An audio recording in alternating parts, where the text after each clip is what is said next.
pagising ko sa umaga, maliwanag na talaga siya kasi hindi ko pa siya nilalagyan ng kortina yung bintana, kaya ganyan siya. Tsaka mas maganda na rin yun kasi hindi ko na kailangan mag-ilaw. Diba? O yung mga lupiin ko nakakalat pa sa higaan. Kaya ayun. Hindi na ako nag-iilaw guys. Dito sa kwarto hindi ako nag-iilaw pag umaga. Pero naman pag mayroong yung pag may kailangan akong hanapin o kailangan ng may ilaw, maliwanag, yun na lang ginagawa ko. Pero pag ano, wala. Ganito po yun. Diba? Yeah.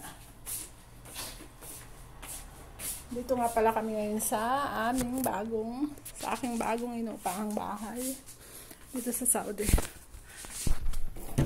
Punta muna tayo ng kusina kasi aray ko, nabunggo ako. Hintay ng water. Muna tayo ng mainit na tubig. Sabi, mainit na tubig muna.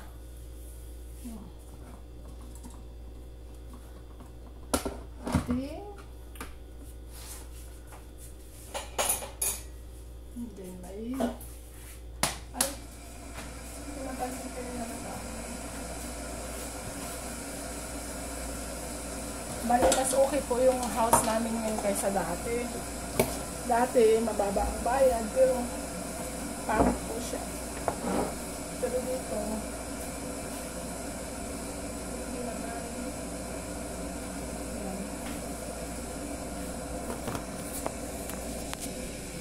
Hanggang ngayon, yan pa rin.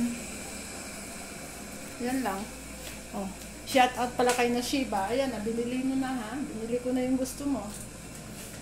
Yung water namin, hindi ko pa nilalagay yung ano kasi nahirapan ako. Mabigat. Lagyan natin ang tubig.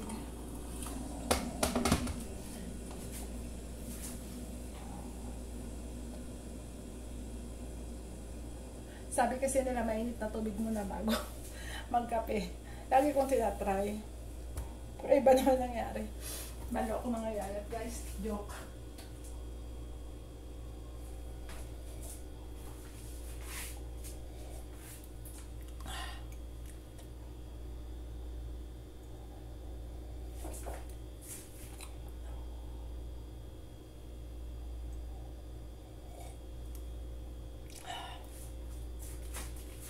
Ayun nga guys, pagkatapos ko nito magkape, ayun,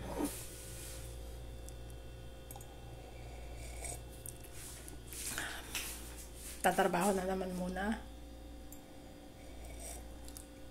Mamaya na ako magkape guys. Tatrabaho na naman. Tatrabaho muna ako. Ito pala yung sala namin. Kasi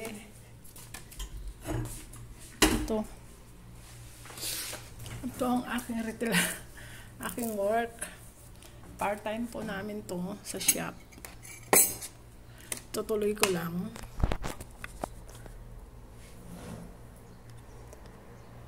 Kailangan tumanggap ng part-time si madam. Pero hindi naman po sa iba to, sa amo ko din to. Kaya lang.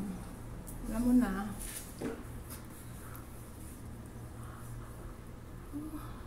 Si grandma pala itulog pa. Later, gising na siya para siya po ang nagsasaing. Ito nga po pala yung sala namin. Kaya lang ngayon talagang very busy kasi hindi pa ako naglilinis. Mamayang gabi o bukas pa ako maglilinis kasi darating ang aking mga junakis dito sa Saudi. You know, dadalawin nila ako dito sa bago kong bahay.